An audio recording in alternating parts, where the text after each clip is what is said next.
Assalamualaikum class, hope you all are fine. बच्चे last week में हमने टेस्टिंग पढ़ी, टेस्टिंग ऑफ टू मीन्स भी पढ़ी हमने और टेस्टिंग ऑफ टू वेरिएंसेस भी पढ़े। इससे पहले हम सिंगल मीन और वेरिएंसेस भी पढ़ चुके थे।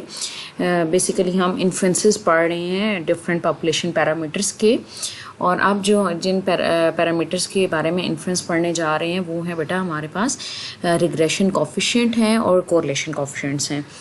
तो सबसे पहले बेटा हम स्टार्ट लेते हैं अपने रिग्रेशन कोफिशिएंट से, और उससे पहले बेटा मैं आपको कुछ बेसिक आइडियाज़ बताना चाहती हूँ कि रिग्रेशन क्या होती है, कोरिलेशन क्या होती है। आज हम रिग्रेशन पे ही फोकस करेंगे। अब आई डोंट नो कि आपको बेसिक नॉलेज, प्रायर नॉलेज कितना है रिग्रेशन के ऊपर। तो basically I am starting from initial point, from zero point, कि मैं आपको स्टार्ट इससे कॉन्सेप्ट देना चाह रही हूँ as I don't have information कि आप लोगों की प्रायर नॉलेज कितना है एक्चुअली। ओके जी, रिग्रेशन क्या होता है बेटा? रिग्रेशन आप लोग डिफरेंट टर्मिनोलॉजी डिफरेंट जगह पे सुनते होंगे, डिफरेंट डिपेंडेंस की हम टर्मिनोलॉजी सुनते हैं, बट रिग्रेशन का वर्ड से हम उसे रिलेट नहीं करते। फॉर एग्जांपल अगर मैं आपसे कहूँ कि हमारी लाइफ में भी, रियल लाइफ में भी बहुत सी चीज़ें होती हैं कि एक चीज़ के रिजल्ट्स दूसरी चीज़ पर डिपेंड कर रहे होते हैं। फॉर एग्जांपल अगर हम एक एग्जांपल ले लेते हैं, स्टूडेंट्स की परफॉर्मेंस से रिलेटेड ही ले लेते हैं कि जो स्टूडेंट्स के स्कोर्स हैं, जो आप मार्क्स ऑब्टेन करते हो अपने किसी भी सब्जेक्ट या किसी भी कोर्स में, स्टूडेंट स्कोर्स जो हैं वो किस किस वेरिएबल पर डिपेंड करते हैं। अच्छा, अगर हम उसमें देखें तो आपके जो स्टूडेंट के स्कोर्स जो वो ऑब्टेन करता है वो डिफरेंट वेरिएबल्स पर डिपेंड कर सकते हैं। उसमें आप कह सकते हैं कि स्टूडेंट के स्कोर्स स्टडी आवर्स पर डिपेंड करते हैं कि how much one student is giving time to his और हर स्टडी, कितना एक स्टूडेंट जो है अपनी पढ़ाई को टाइम दे रहा है, इस पर बहुत ज़्यादा हद तक डिपेंड करते हैं आपके। इसके अलावा सिर्फ हम ये नहीं कह सकते कि आपके ये जो मार्क्स हैं वो सिर्फ और सिर्फ स्टडी आवर्स पर डिपेंड करते हैं, और भी बहुत से वेरिएबल्स हो सकते हैं, जैसे आपकी हेल्थ पे डिपेंड करते हैं कि if you are feeling healthy तभी आप अच्छा रिजल्ट जो है वो प्रोड्यूस कर सकते हो। तो और इसके अलावा आपकी स्लीपिंग हैबिट पे या स्लीपिंग आवर्स पे भी डिपेंड करते हैं कि अगर आप एक अच्छी नींद लेते हैं तो उसका ऑटोमेटिकली इफेक्ट आपकी हेल्थ पे और फिर डायरेक्टली इफेक्ट होता है आपके मार्क्स पे या स्कोर्स पे। तो अभी ये दो तीन वेरिएबल्स तो अभी हमने निकालनी है कि आपकी जो स्टडी, आपके जो मार्क्स हैं, मींस मार्क्स डिपेंड कर रहे हैं किस किस वेरिएबल पे, आपके स्टडी आवर्स पर डिपेंड कर रहे हैं, आपकी स्लीपिंग हैबिट्स पर या स्लीपिंग आवर्स पर डिपेंड कर रहे हैं, आपकी हेल्थ कंडीशन पर डिपेंड कर रहे हैं, और फॉर एग्जांपल हम कहते हैं आप वर्कआउट कितना करते हैं, या वो सारा कुछ हेल्थ में ही आ जाएगा। मींस डिफरेंट वेरिएबल्स पे एक वेरिएबल डिपेंड कर रहा है। तो अगर देखें तो रियल लाइफ में ऐसी बहुत सी चीज़ें हम देखते हैं जिसकी एक वेरिएबल की डिपेंडेंस दूसरी चीज़ों पर होती है, बट उसको हम इस तरह से उससे अवेयर नहीं होते।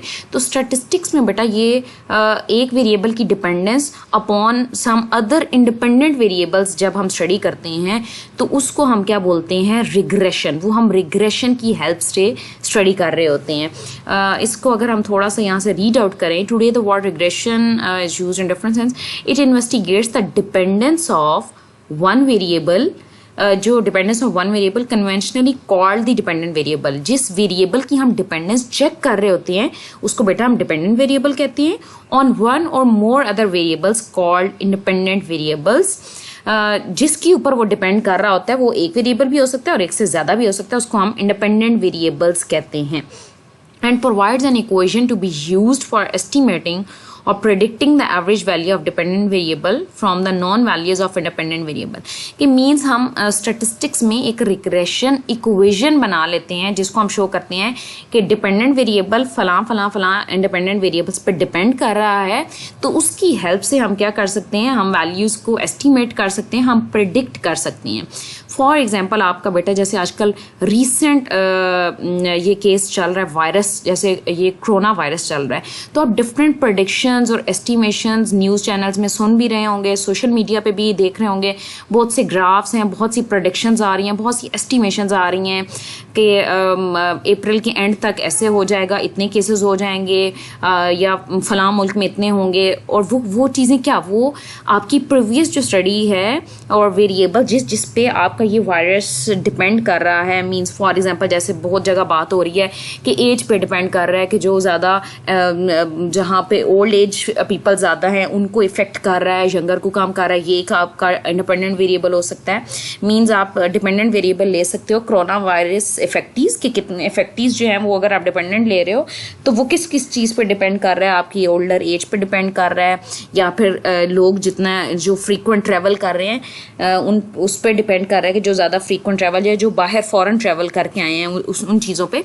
मींस के एक चीज़ की डिपेंडेंस दूसरी चीज़ पे इंडिपेंडेंट वेरिएबल्स को बेस बनाते हुए आप एक इक्वेशन बना लेते हैं। फिर उस इक्वेशन की बेस पे ये जो आप न्यूज़ चैनल्स में प्रेडिक्शन सुन रहे हैं कि अप्रैल तक इतने केसेस हो जाएंगे या इतनी डेथ्स हो जाएंगी या डेथ्स कम हो जाएंगी, ये सारी एस्टिमेशन या प्रेडिक्शन जो बेटा दी जा रही हैं वो बेसिकली उसके जो बैक एंड पे स्टैटिस्टिक्स यूज़ हो रहा है और बेसिकली रिग्रेशन का कॉन्सेप्ट जो है वो यूज़ कर रही हैं उसमें।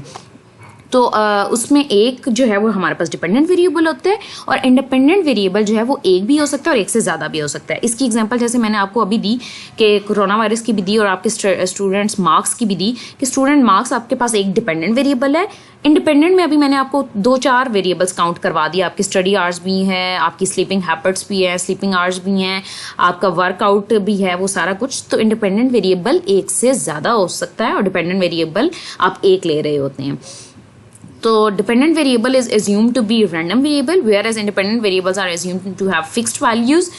जो आपका डिपेंडेंट वेरिएबल होता है वो हम उसको रैंडम वेरिएबल कंसिडर करते हैं और जो आपके इंडिपेंडेंट वेरिएबल्स होते हैं उसको हम फिक्स्ड वैल्यूज या उसको नॉन रैंडम कंसिडर किया जाता है। The relation between the expected value of dependent variable and the independent variable is called regression relation। ये जो एक रिलेशन डेवलप होता है डिपेंडेंट और इंडिपेंडेंट वेरिएबल के दरमियान, इसको हम बोलते हैं रिग्रेशन रिलेशन। अच्छा, when we study the dependence of a variable on a single independent variable it is called simple और 2 वेरिएबल रिग्रेशन। जब आप एक डिपेंडेंट वेरिएबल लेते हैं और उसके साथ एक ही इंडिपेंडेंट वेरिएबल लेते हैं तो वो कहलाता है सिंपल या फिर 2 वेरिएबल रिग्रेशन। और जब आप when the dependence of variable on 2 or more than 2 independent variables is studied it is called multiple regression। और जब आप एक वेरिएबल की डिपेंडेंस को एक से ज़्यादा इंडिपेंडेंट वेरिएबल्स पे स्टडी कर रहे होते हो तो वो क्या कहलाता है, मल्टीपल रिग्रेशन कहलाता है। और मोस्टली जो further mode when the dependence is represented by a straight line equation the regression is called linear, otherwise it is curvy linear. कि आपका जो रिग्रेशन इक्वेशन है वो अगर तो स्ट्रेट पैटर्न शो करती है, जब आप ग्राफ्स बनाते हैं उसके तो फिर आप उससे बोलते हैं कि ये लीनियर रिग्रेशन है और अदरवाइज आप इसको कर्वी लीनियर कहते हैं। इसकी अगर मैं आपको शेप अभी से शो कर दूं कि लीनियर और कर्वी लीनियर से हम क्या मीन्स कि अगर आपके पास ऑब्वियसली अगर मैं ये सिंपल रिग्रेशन की बात कर रही हूँ मीन्स जिसमें आपने के पास सिर्फ एक्स वेरिएबल है, वाई डिपेंडेंट है, एक्स इंडिपेंडेंट है, तो एक्स और वाई आपके पास एक्स हमने वाई एक्स एक्सिस पे ले लिया और वाई वेरिएबल को वाई एक्सिस पे ले लिया। अगर आप ग्राफ ड्रॉ करें और एक जो इनकी रिग्रेशन इक्वेशन है अगर वो इस तरह का एक लीनियर पैटर्न शो करे तो इसको हम बोलते हैं ये अब नीचे से ऊपर जा रहा है तो ये पॉजिटिव रिलेशन है, पॉजिटिव लीनियर है, ये ऊपर से नीचे जा रहा है तो ये नेगेटिव लीनियर रिलेशन है। और अगर आप ये देखें तो ये रिलेशन एग्जिस्ट कर रहा है बट ये कर्वी लीनियर कर्व सी बन रही है। और अगर आप लास्ट फिगर में देखें तो इसमें हम कहते हैं कि कोई रिलेशन भी एग्जिस्ट नहीं कर रहा 2 वेरिएबल्स के दरमियान।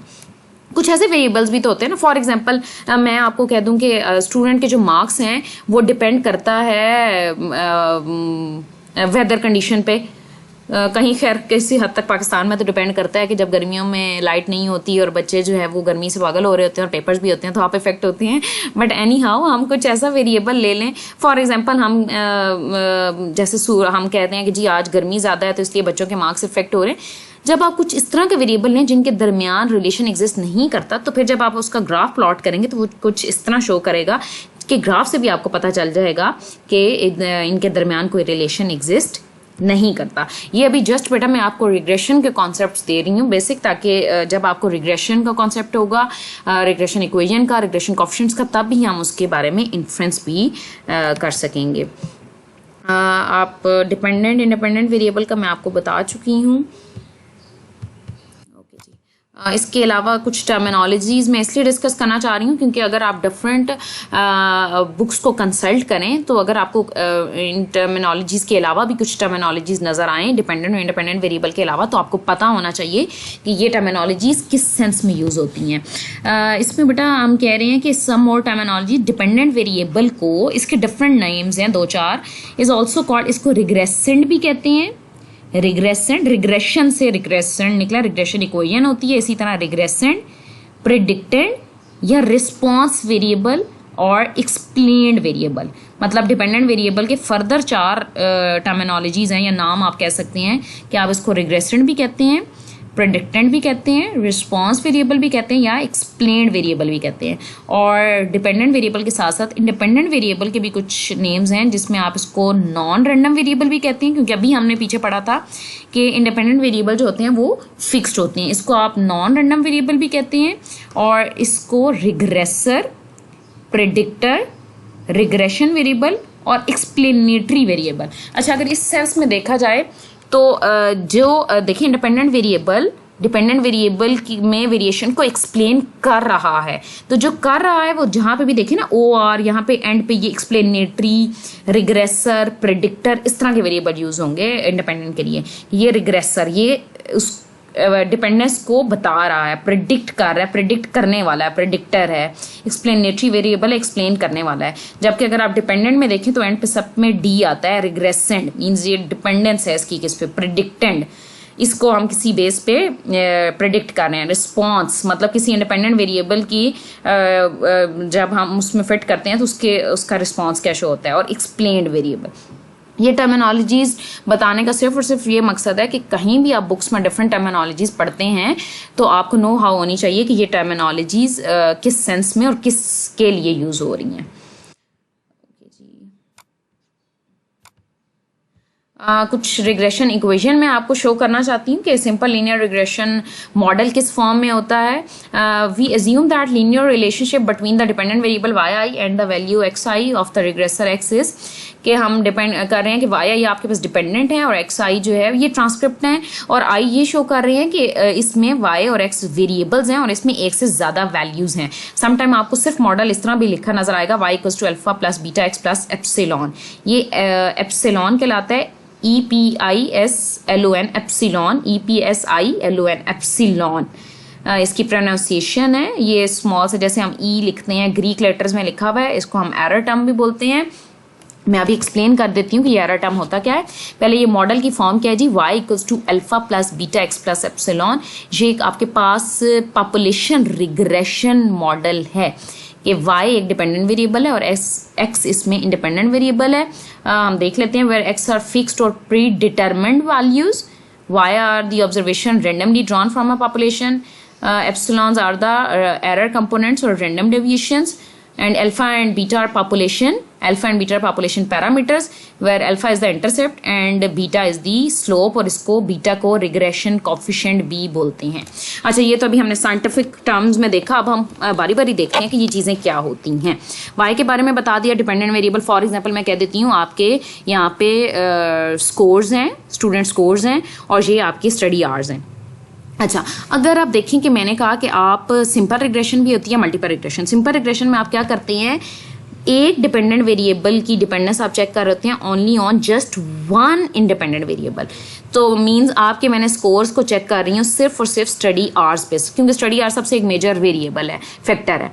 तो अब देखें जो बाकी मैंने फैक्टर्स आपको काउंट करवाए थे कि आपकी स्लीपिंग आवर्स, आपका वर्कआउट के कितने आवर्स हैं, या आप के डाइट में कैलोरीज या प्रोटीन्स, जैसे ये प्रोटीन्स और ये चीज़ें कितनी हैं, क्योंकि वो आपकी हेल्थ को इफेक्ट कर रही है। अगर हम ये वेरिएबल्स भी लेते हैं तो उसको तो मैंने स्टडी नहीं किया, मैंने तो सिर्फ स्टडी आवर को ले लिया है।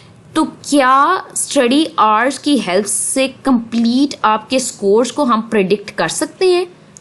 मींस मैं कह सकती हूँ कि अगर फॉर एग्जांपल कोई 8 घंटे पढ़ता है तो मैं डायरेक्ट प्रेडिक्ट कर सकती हूँ कि उसके स्कोर्स जो हैं वो 90 या 95 आएंगे? नो, टोटल, क्योंकि आपके स्कोर्स की 100% डिपेंडेंट सिर्फ स्कोर्स आपके स्टडी आवर्स पे नहीं है, बल्कि और भी आपके फैक्टर्स पे है। लेकिन समटाइम ये होता है कि फॉर एग्जांपल हम जो रिग्रेशन में या इकोनॉमिक्स में जिस रूल पे चलते हैं उसे बोलते हैं पार्सिमोनियस रूल। पार्सिमोनियस रूल में हम कह रहे होते हैं कि हमें एक ऐसा मॉडल फिट करना है जो इकोनॉमिकल भी हो, जो टाइम सेविंग भी हो, जिसमें मैन पावर भी इतनी ना लग रही हो, क्योंकि आप जितने ज़्यादा वेरिएबल्स ले लेंगे उसका डाटा कलेक्ट करने के लिए आपको मैन पावर भी चाहिए, आपको टाइम भी चाहिए, आपको मनी भी चाहिए, कॉस्ट भी चाहिए। तो फॉर एग्जाम्पल अगर मैं सारे वेरिएबल्स को स्टडी नहीं कर पाती और मैंने एक वेरिएबल ले लिया है तो ये तो मुझे अब पता है कि ये कंप्लीट इसको एक्सप्लेन नहीं कर सकेगा। तो वो बाकी जो वेरिएबल्स जिसको मैं अभी फ़िलहाल के स्टडी नहीं कर पा रही, वो सारी चीज़ें कहाँ जाएंगी? इस एरर टर्म में जाएंगी। मींस रिग्रेशन मॉडल में एरर का मतलब वो एक, जिस तरह एरर को हम गलती लेते हैं, यहाँ पे ये वो गलती की सेंस में नहीं है। इन दिस सेंस है कि वो वेरिएबल या वो रैंडम डेविएशन या वो कंपोनेंट जिसको हम स्टडी नहीं कर पा रहे due to some any reason, cost नहीं है, मनी नहीं है, टाइम नहीं है, अर्जेंट में जल्दी से एक मॉडल बनाना है, तो वो जो भी रीजंस हैं, जो फैक्टर्स हम स्टडी नहीं कर पा रहे, वो सब कहाँ आएंगे? इस एरर कंपोनेंट के अंदर आ जाएंगे। ठीक हो गया। अब अल्फा और बीटा क्या है जी? बीटा रिग्रेशन कोफिशिएंट है और स्लोप भी कहलाता है। फॉर एग्जांपल हम कहते हैं कि अगर एक्स में 1 यूनिट चेंज आती है तो बीटा एक्चुअली क्या शो कर रहा होता है कि वाई में कितनी चेंज आएगी। अगर x की वैल्यू 1 यूनिट चेंज होती है तो y के अंदर कितनी चेंज आएगी, वो बीटा एक्सप्लेन कर रहा है। अच्छा, अल्फा क्या चीज़ होती है? अगर मैं यहाँ x की वैल्यू 0 कर दूँ तो y equals to simple alpha रह जाएगा। तो अल्फा का ये मतलब, इसकी एग्जांपल एक मैं छोटी से आपको दे देती हूँ। फॉर एग्जांपल कि एक बेबी अभी पैदा हुआ है, ठीक है, तो उसकी अगर उसका वेट हम ले रहे हैं, डिपेंडेंट है जी, वेट है किस पे? उसकी एज पे। वेट जो है उसकी डिपेंडेंट है एज पे। तो अगर अभी वो आज के दिन पैदा हुआ है और अगर हम डेज में एज ले लें तो अभी जस्ट अभी पैदा हुआ है तो उसका एक दिन भी कंप्लीट नहीं हुआ, तो as means x equals to अभी 0 हो गई। ठीक है, क्योंकि डेज में हम काउंट कर रहे हैं। तो इट मीन्स कि क्या अगर अभी वो जस्ट पैदा हुआ है और उसको एक दिन नहीं हुआ अभी पैदा हुए, तो क्या उसका वेट भी 0 होगा? नो, उसका कुछ ना कुछ वेट तो एग्जिस्ट करता होगा। तो वो वैल्यू कहाँ जाएगी? वो इस अल्फा में वैल्यू आ जाएगी कि अगर x की वैल्यू 0 है तो फिर भी y की कहीं ना कहीं कोई वैल्यू अगर एग्जिस्ट करती है तो वो इस इंटरसेप्ट में वैल्यू आ जाती है। ठीक हो गया जी। ये कुछ बेसिक कॉन्सेप्ट से अभी तक जस्ट मैं आप लोगों को रिवाइज करवा रही हूँ कि रिग्रेशन एक्चुअली होता क्या है। ठीक है जी, हम इसको आगे देखते हैं। एक्चुअली आपने ये जस्ट अभी कॉन्सेप्ट्स डिलीवर कर रही हूँ, इसमें कोई आप लोगों ने ना रटा लगाना है ना कुछ। आगे जस्ट क्वेश्चंस जब हम करेंगे तो फार्मूलाज आपको पता होने चाहिए और इन्फ्रेंस करते वक्त ये कॉन्सेप्ट आपको हेल्प आउट करेंगे। अच्छा जी, हमारे पास एक्चुअली मैं जस्ट आपको ये मॉडल शो करना चाह रही थी कि ये पॉपुलेशन मॉडल है और जब alpha plus beta x I plus epsilon i, और जब सैम्पल की फॉर्म में बात करते हैं तो ये ग्रीक लेटर्स में थे तो इसको लेटर लेटर्स में means a plus b x हमने कर दिया क्योंकि सैम्पल की बात आ रहे हैं, और एप्सिलॉन को भी स्मॉल ई आई कर दिया है। और इसमें आप के पास एक एस्टिमेटेड मॉडल आता है कि जो आपने एस्टिमेट करना है। एरर को आप कभी भी एस्टिमेट नहीं कर सकते, क्योंकि अगर हमने एस्टिमेट ही कर लिया तो ये वही तो चीज़ है जिसको हम एस्टिमेट नहीं कर पाते, तो वो एरर में जाएगी। आप एस्टिमेट करोगे सिर्फ और सिर्फ अल्फा और बीटा को, मींस ए और बी की वैल्यू हम फाइंड कर सकते हैं। तो ये एक हमारे पास एस्टिमेटेड मॉडल आएगा वाई आई हैट, कैप से पता चल रहा है कि एस्टिमेटेड मॉडल है, equals to a plus b x. इसमें हम ए की वैल्यू और बी की वैल्यू फाइंड करके एक रिग्रेशन इक्वेशन बनाएंगे कि इस वाई की एक्स पे किस तरह से डिपेंडेंस है। ये जस्ट इसमें मैं आपको ये वाई आई हैट का फार्मूला शो करना चाह रही थी। इसको हम आगे देख लेते हैं बेटा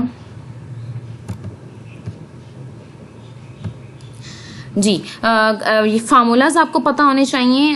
रिग्रेशन इक्वेशन अगर आपने फाइंड करनी है तो मैं आपको सिंपलेस्ट फार्मूला इसमें से टिक मार्क कर देती हूँ। ये जो फार्मूला है a equals to y bar minus b x bar, ये लीस्ट स्क्वायर से फार्मूला, लीस्ट स्क्वायर प्रिंसिपल को यूज़ करते हुए फार्मूलाज डेरिवेट होते हैं, बट हम डेरिवेशन नहीं करेंगे।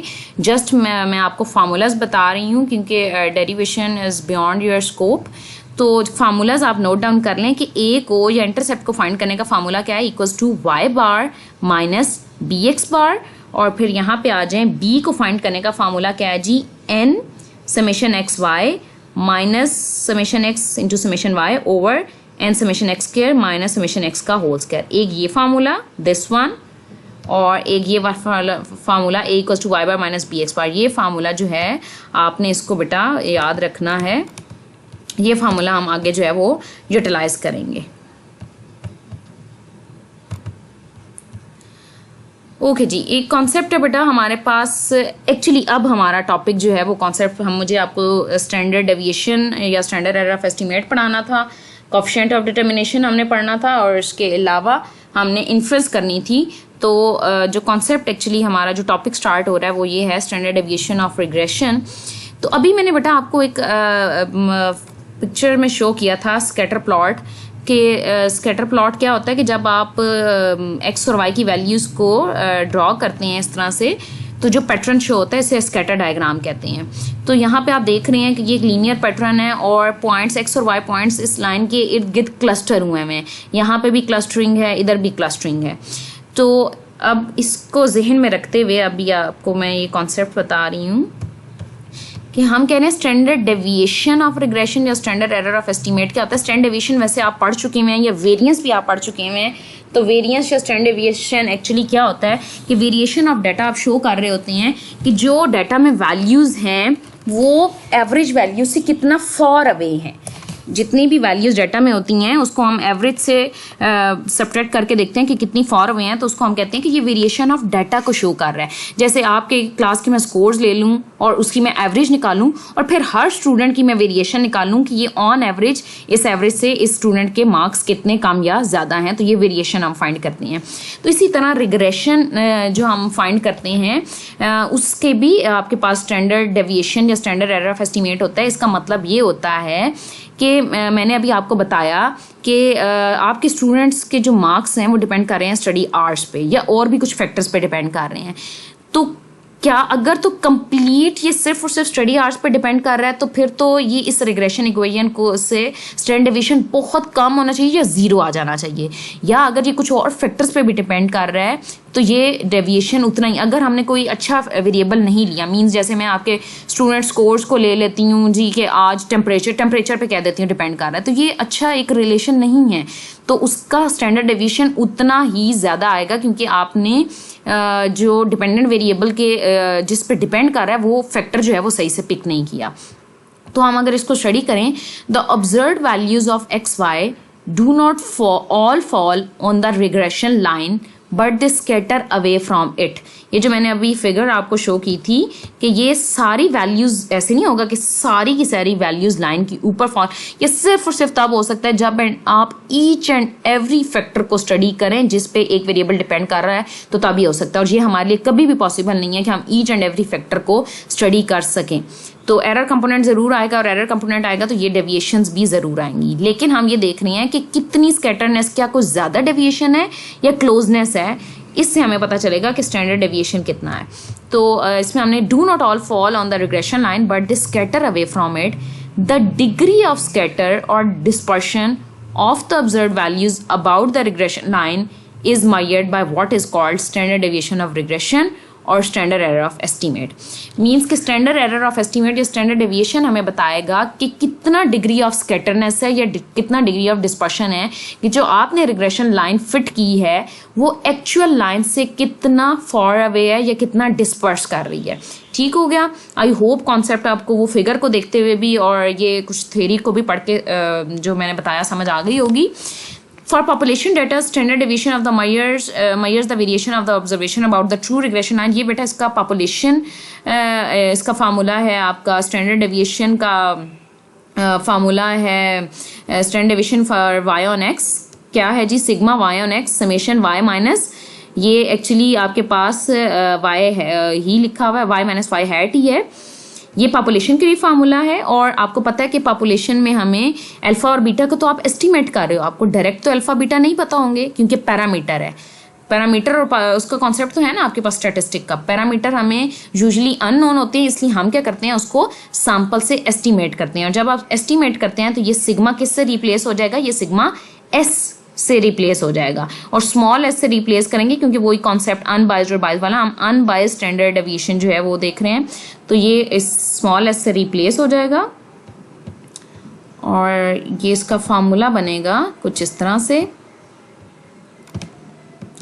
जी। इसका फार्मूला है जी small s y on y dot x का मतलब है कि वाई डिपेंडेंट है एक्स पे, वाई डॉट एक्स इस चीज़ को शो कर रहा है स्टैंडर्ड डेविएशन को, और ये जी फार्मूला बनेगा summation y minus y head का whole square over n minus two. n minus two क्यों? क्योंकि यहाँ पे जितने पैरामीटर्स आप एस्टिमेट कर रहे होते हैं यहाँ पे n में से उतनी वैल्यूज आपने माइनस कर देनी। यहाँ पे अल्फा बीटा दो पैरामीटर हैं, दो पैरामीटर्स आपने एस्टिमेट करना है, इसलिए यहाँ पे n माइनस टू आएगा, और स्टैंडर्ड डेविएशन है तो आपको पता है यहाँ पे स्क्वायर रूट b आएगा। वेयर वाई हेड की किसकी इक्वल है? वेयर वाई हेड इक्वल है a plus b x the estimated regression line. अच्छा जी, और this is actually an unbiased estimate of sigma y on x. Population standard deviation का ये अनबाइज्ड एस्टिमेशन है अबाउट द रिग्रेशन लाइन, और the standard error of estimate s y x will be zero when all the observed values fall on the regression line. अगर कभी कुछ ऐसा हो जाए कि सारी की सारी वैल्यूज रिग्रेशन लाइन की ऊपर फॉल कर जाएं, जैसे ये है कि सारी की सारी वैल्यूज जो हैं अगर रिग्रेशन लाइन की ऊपर फॉल कर जाएं, जो कि आइडियली प्रैक्टिकली कभी भी नहीं होता, लेकिन अगर ये सारी की सारी इस लाइन के ऊपर, ये अभी तो स्कैटर्ड है ना, इस लाइन के ऊपर फॉल करें तो फिर आपका जो स्टैंडर्ड एरर ऑफ एस्टिमेट है वो क्या होगा? ज़ीरो होता है। अच्छा जी, उसके बाद काइंडली इस पे आ जाएं। हाँ जी, फॉर्मूला आपने कैलकुलेट कैसे करना है? ये y माइनस वाई हैट एक लॉन्ग प्रोसीजर फार्मूला है, इसको अगर हम सिंप्लीफाई करें, एक तो ये फार्मूला भी आप यूज़ कर सकते हैं और इसकी सिंप्लीफाई फॉर्म जिसमें आपको कैलकुलेशंस काम करनी पड़ेंगी, दैट इज़ दिस वन। ये सिंप्लीफिकेशन कैसे हुई है इस पे आपको इसको जस्ट देख लीजिएगा, फोकस करने की ज़रूरत नहीं है। आप इस फार्मूला को simply after simplification this formula becomes this, और हमने ये फार्मूला ही इसमें यूज़ करना है एस वाई ऑन एक्स। ये फार्मूला सिंप्लीफाई होके ये फार्मूला बन गया है, ये जी summation y square minus a summation y minus b summation x y over n minus two, और यहाँ पे है आपके पास स्क्वायर रूट। और ये मैं आपको पहले भी बता चुकी हूँ, आई अगर आप नहीं भी लगाएंगे तो भी इट्स ओके, बट बुक में कहीं पे आपको ये आई नज़र आएगा और कहीं पे उन्होंने शो नहीं किया होगा, बट फिर भी फॉर श्योर है कि ये वाई जो है वेरिएबल को रिप्रेजेंट कर रहा है और एक से ज़्यादा वैल्यू है इसमें। ठीक है जी, ये है हमारे पास स्टैंडर्ड एरर स्टैंडर्ड डेविएशन या standard error of estimate find करने का फार्मूला। अब इसका हम एक मैथमेटिकल क्वेश्चन भी बेटा देख लेते हैं। मैथमेटिकल क्वेश्चन आप बल्कि रिग्रेशन इक्वेशन आपको पहले एक फाइंड करना बता देती हूँ और उसी के साथ हम फिर इसका मैथमेटिकल क्वेश्चन भी स्टैंडर्ड एरर ऑफ एस्टिमेट का मैथमेटिकल क्वेश्चन भी देखेंगे। स्टेटमेंट है बेटा हमारे पास, compute the least square regression equation. इसको लीस्ट स्क्वायर रिग्रेशन इक्वेशन क्यों कहते हैं? क्योंकि जो आपने वो अल्फा और बीटा के फार्मूला मैंने आपको दिखाए थे, ये जो फार्मूलाज आपको दिखाए थे अल्फा और बीटा की एस्टीमेट के, जिसको ए और बी कहते हैं, ये जो एस्टीमेट के फार्मूलाज आपने निकालने हैं ये फाइंड आउट हुए हैं by using the principle of least square principle. Least square का प्रिंसिपल यूज़ करते हुए आपने ये फार्मूलाज निकाले हैं कि दैट्स वाई इसको लीस्ट स्क्वायर रिग्रेशन इक्वेशन भी कहते हैं। कि इसका मतलब ये है कि अगर आप इस प्रिंसिपल को यूज़ करते या इन फार्मूलाज को यूज़ करते ए और बी की वैल्यू निकालेंगे, तो जब आप रेजिडुअल निकालेंगे तो वो मिनिमम होगा। रेजिडुअल भी अभी आपको समझ आ जाएगी क्या है, पहले अभी इतना ही कॉन्सेप्ट आपके लिए इनफ है। ये लीस्ट के प्रिंसिपल को यूज़ करते हुए फार्मूला निकला है, इसलिए दैट्स वाई बहुत सी जगहों पे आपको ये स्टेटमेंट मिलेगी कि इसको लीस्ट स्क्वायर रिग्रेशन इक्वेशन भी बोलते हैं of Y on x for the following data. वो कह रहा है फॉलोइंग डाटा के लिए लीस्ट स्क्वायर रिग्रेशन इक्वेशन जब भी वो आपको कहेगा तो इट मीन्स आपने ए और बी की वैल्यू एस्टिमेट करके एक रिग्रेशन इक्वेशन बनानी है। और उसने कहा what is the regression coefficient and what does it mean. सिर्फ रिग्रेशन कोएफिशिएंट फाइंड नहीं करना बल्कि ये भी बताना है उसकी इंटरप्रिटेशन क्या है।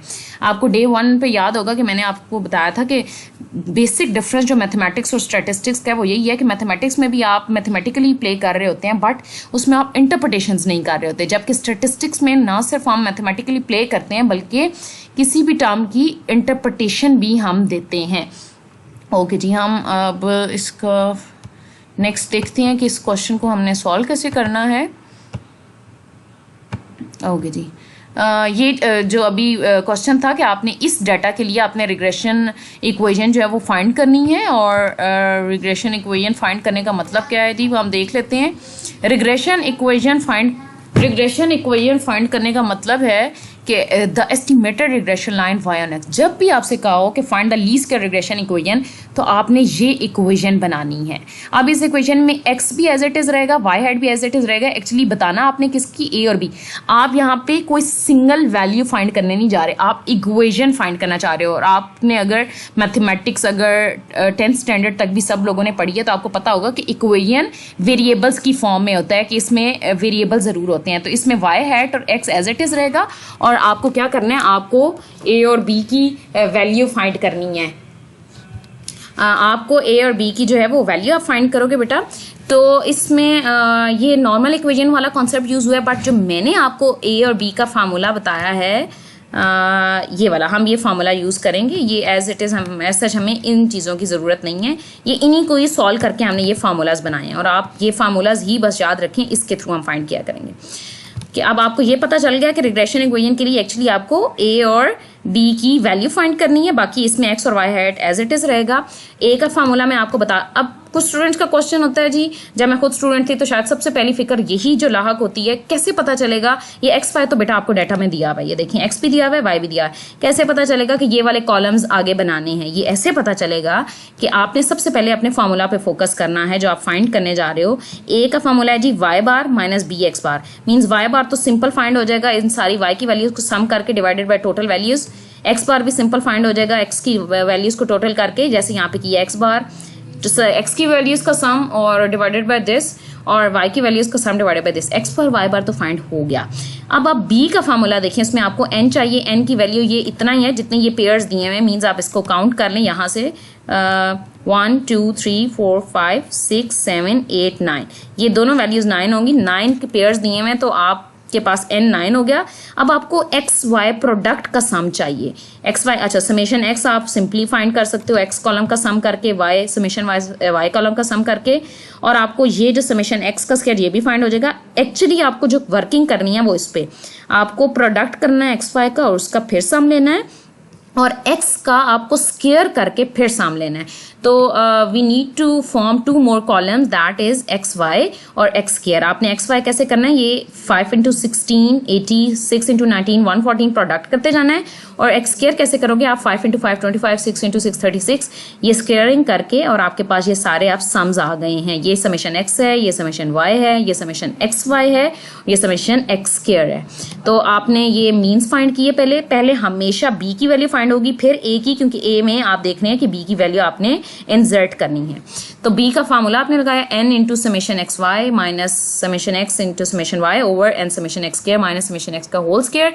इसमें आपने जस्ट क्या करना है बेटा, आपने इसमें वैल्यूज पुट करनी है, और वैल्यूज पुट करने के बाद आप क्या कर रहे हैं, आपने जस्ट बी का आंसर आ गया, और ये बी का आंसर जो है आपने इसमें पुट कर देना है। ठीक है जी। अच्छा, रिग्रेशन कोएफिशिएंट का आंसर पॉजिटिव भी हो सकता है, नेगेटिव भी हो सकता है। पॉजिटिव होगा तो ये शो करेगा कि y और x के दरमियान पॉजिटिव रिलेशनशिप है, ठीक है। और अगर ये नेगेटिव होगा तो ये शो करेगा कि y और x में नेगेटिव रिलेशनशिप है। मीन जैसे मैं आपका स्कोर्स और स्टडी आवर्स की बात कर रही हूँ तो इनमें पॉजिटिव रिलेशनशिप है। अगर आप जितना ज़्यादा पढ़ेंगे उतने ज़्यादा आपके स्कोर्स जो हैं वो बढ़ते जाएंगे। और अगर हम नेगेटिव रिलेशनशिप देखें तो सर्दियों में जितनी सर्दी बढ़ेगी उतना ही कोल्ड ड्रिंक्स का यूज़ कम हो जाता है। तो ये दो इनवर्स रिलेशनशिप है। तो अगर हम इसको हमारे पास न्यूमेरिकल वैल्यूज में फाइंड करें तो यहाँ नेगेटिव रिलेशन शो होगा। अच्छा जी, ए और बी की वैल्यू फाइंड कर ली, hence the desired estimated regression line of Y on X. क्यों कह रहे हैं, क्योंकि Y is dependent variable on X is, आपने क्या वो फॉर्म ऊपर हमने लिखी हुई थी, ये फॉर्म थी हमारे पास y hat a plus b x. तो y हैट की वैल्यू आप कैसे आप लिख रहे हो, y हैट इसी तरह, x भी इसी तरह, जस्ट आपने इंसर्ट कर देनी है यहाँ a की value, y hat equals to 1.47 plus 2.831x। और ये क्या होगा बेटा कि द एस्टिमेटेड रिग्रेशन कोएफिशिएंट, अब हम उसने कहा था कि इसकी इंटरप्रिटेशन भी करें, व्हाट इज रिग्रेशन कोएफिशिएंट। तो regression coefficient is this, beta b is a regression coefficient और उसकी वैल्यू है 2.831। what does it mean? it indicates that the value of y increases by, जो ये वैल्यू लिखी होगी, the value of y increases by 2.831 units for a unit increase in x।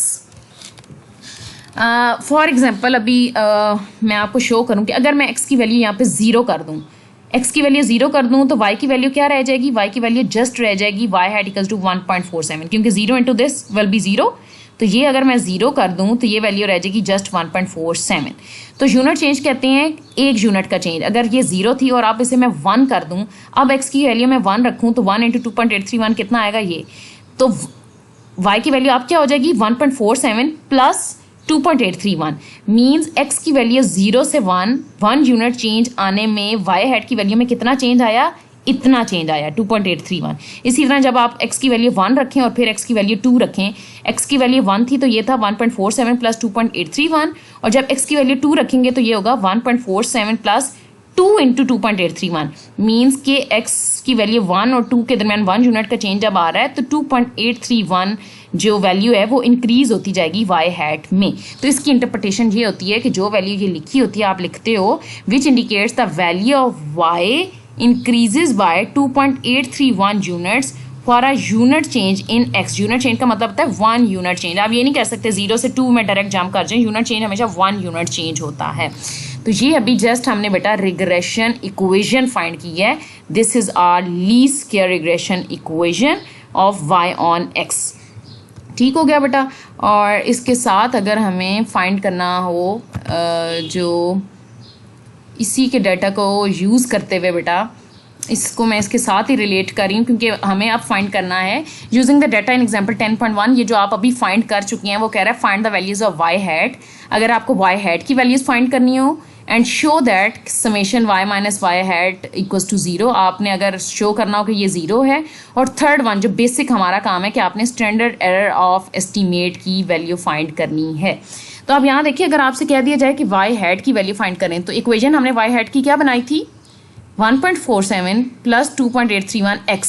अब आपने क्या करना है इसमें x की ये वाली वैल्यूज डालते जाएं। एक बार x की ये वैल्यू इस फार्मूला में 5 डालेंगे तो ये वैल्यू आ जाएगी, 6 लगाएंगे तो ये सेकंड वैल्यू आ जाएगी, 8 लगाएंगे तो थर्ड वैल्यू आ जाएगी इस इक्वेशन में। तो आपके पास ये सारा y हैट आ जाएगा। अब और आपको क्या फाइंड करना है y minus y hat. y minus Y hat आपने फाइंड कर लिया और इसका सम आप देखें कि ये 0 के इक्वल है। एक्चुअली ये बेटा डेप्थ में इतना नहीं जा रही, बस थोड़ा सा कॉन्सेप्ट बता रही हूँ कि इसका हमारे पास प्रॉपर्टी है कि जो सम ऑफ डेविएशन है y minus Y hat means के ये हमारे पास एक्चुअल वैल्यूज़ हैं, ये y एक्चुअल हैं और ये वो हैं जो हमने एस्टीमेट की हैं।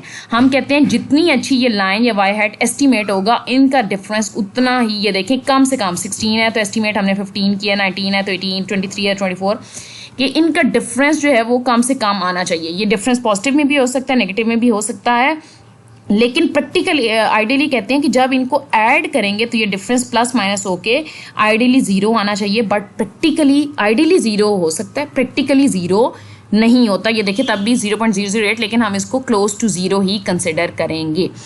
तो ये एक प्रॉपर्टी है जिसको शायद यहाँ पे ये प्रूव किया है हमने। Compute the standard error of estimate. Actual हमारा जो टास्क हमने standard error of estimate find करना है और उसका फार्मूला मैं दोनों फार्मूला से आपको फाइंड करके दिखा रही हूँ। फार्मूला हमारे पास कहाँ पे था बेटा, एक फार्मूला ये था summation y minus Y hat का whole square over n minus 2। ठीक है, मैं इस फार्मूला से भी और इस फार्मूला से भी बताऊंगी आपको और बताऊंगी कि किस में ज़्यादा कैलकुलेशंस करनी पड़ रही हैं आपको। अगर आप देखें तो यहाँ पे अब आपने y माइनस वाई हैट ये जो फाइंड किया था इसी का आप स्क्वायर कर रहे हो, क्योंकि आपको फार्मूला में चाहिए क्या करोगे, ईच वैल्यू 0.375 का स्क्वायर मतलब 0.375 इंटू 0.375 कर दें या कैलकुलेटर में 0.375 का स्क्वायर फाइंड कर दें। इसी तरह ईच वैल्यू का स्क्वायर फाइंड करते जाएँ और सम करेंगे तो ये वैल्यू आ जाएगी। अब ये वैल्यू आपके पास आ गई है तो आपको क्या करना है, आपको ये करना है कि आप जस्ट इसको क्या करोगे, इसमें पुट करोगे बेटा। तो ये सबमिटेड वैल्यू ये यहाँ पे बेटा आपने ये summation y minus Y hat का होल स्क्वायर वैल्यू पुट की ओवर n 9 था, 9 माइनस 2 7 हो गया, स्क्वायर रूट लिया, आपके पास ये 1.5। ये हमारे पास रिजल्ट आया है, ये रिजल्ट आपके पास आ रहा है जो ऊपर वाला फार्मूला हमने यूज़ किया है वो कुछ था पेज नंबर 7 पे शायद, जी ये वाला फार्मूला यूज़ करके ये रिजल्ट आया। अब मैं इसी क्वेश्चन में इसी डाटा से आपको शो करती हूँ कि अगर हम ये वाला फार्मूला यूज़ करें तो हमारा रिजल्ट क्या आएगा। तो हमारा रिजल्ट, अगर हम ये सेकंड फार्मूला यूज़ करते हैं तो आप देखिए, अगर सेकंड फार्मूला में हमारे पास ए आप ऑलरेडी फाइंड कर चुके हैं क्योंकि आपने रिग्रेशन लाइन बनाई थी, समेशन वाई भी आपके पास ऑलरेडी है, बी भी आपने ऑलरेडी फाइंड किया है, समेशन एक्स वाई भी ऑलरेडी है आपके पास। आपको सिर्फ और सिर्फ एक और कॉलम बनाना है वाई स्क्वायर का। तो वाई स्क्वायर का कॉलम आपको बनाना पड़ेगा जो आपने यहाँ पे बनाया है। तो वाई स्क्वायर का कॉलम फाइंड करने के बाद ये है आपके पास समेशन वाई स्क्वायर, और आप इसमें जब वैल्यूज़ पुट करोगे तो ये क्या हो जाएगा, समेशन वाई स्क्वायर, ए की वैल्यू 1.47, समेशन वाई की वैल्यू, बी की वैल्यू और दिस कैलकुलेट किया है तो ये आपके पास 1.52, इससे आया 1.51, इससे 1.52, लिटिल बिट फ़र्क है, लेकिन ये फार्मूला कंप्यूटेशन में ज़्यादा आसान है। क्यों आसान है, इसको मैं फिर से, अगर इस अभी तो हमें ये चीज़ें बेटा इसलिए फाइंड करनी पड़ी क्योंकि हम दोनों फार्मूला से ये आपको मैं शो कर रही थी। अगर फॉर एग्जांपल मैं आपको ये सेकंड पार्ट हमारे पास नहीं, ये फर्स्ट पार्ट हमें फाइंड ना करना होता और जस्ट मैं आपको कहती compute the standard error of estimate, और फार्मूला हम वो जो सेकंड वन है उससे करना चाहें तो हमें ये फाइंड करने की भी ज़रूरत नहीं है, इस कॉलम की भी कोई ज़रूरत नहीं है, इस कॉलम की भी कोई ज़रूरत नहीं है, इस कॉलम की भी कोई ज़रूरत नहीं है। आपको क्या करना पड़ेगा, जस्ट एक्स वाई, और क्योंकि ये बेटा पिछले उससे रिलेट कर रहा है, ये रिलेट कर रहा है इस वाले डाटा से, मींस आपको ये 4 कॉलम्स बनाने पड़ते, 5। एक्स वाई ऑलरेडी गिवन था, आपको एक्स इंटू वाई का कॉलम बनाना पड़ता, एक्स स्क्वायर का कॉलम बनाना पड़ता और वाई स्क्वायर का एक और एडिशनल कॉलम बनाना पड़ता। तो उससे क्या होता, आप रिग्रेशन इक्वेशन भी फाइंड कर लेते और साथ साथ आप ये वाली स्टैंडर्ड एरर ऑफ एस्टीमेट भी फाइंड कर लेते, क्योंकि इन ये काम करने के लिए तो आप ऑलरेडी वो 2 कॉलम्स बना ही चुके होंगे, इसके लिए सिर्फ वाई स्क्वायर का एक एडिशनल कॉलम चाहिए। आंसर दोनों से सेम आता है, जो आपको आसान लगे, बट मैं आपको यही कहूँगी कि इस फार्मूला को ज़्यादा जो है वो प्रेफर करें। ठीक हो गया, ये है बेटा हमारे पास स्टैंडर्ड एरर ऑफ एस्टीमेट का कॉन्सेप्ट। इंशाल्लाह बेटा नेक्स्ट लेक्चर में हम कोएफिशिएंट ऑफ डिटर्मिनेशन पढ़ेंगे। इसको बहुत अच्छे से पढ़ना है आपने, और ये जो आपके पास और भी बुक्स मैंने वो जो आपके साथ शेयर की हुई है जिसका लिंक, उसमें भी ये कॉन्सेप्ट्स हैं। और सेकेंडली आप वो शेर मोहम्मद चौधरी की बुक्स से ज़रूर इसकी एक्सरसाइज के क्वेश्चंस को प्रैक्टिस करें ताकि आपको पता चल जाए कि ये अगर आपको स्टैंडर्ड एरर एस्टीमेट फाइंड करना है या रिग्रेशन इक्वेशन फाइंड करनी है तो उसका प्रोसीजर क्या है। ओके बच्चे, अल्लाह हाफिज़, थैंक्स फॉर टुडे।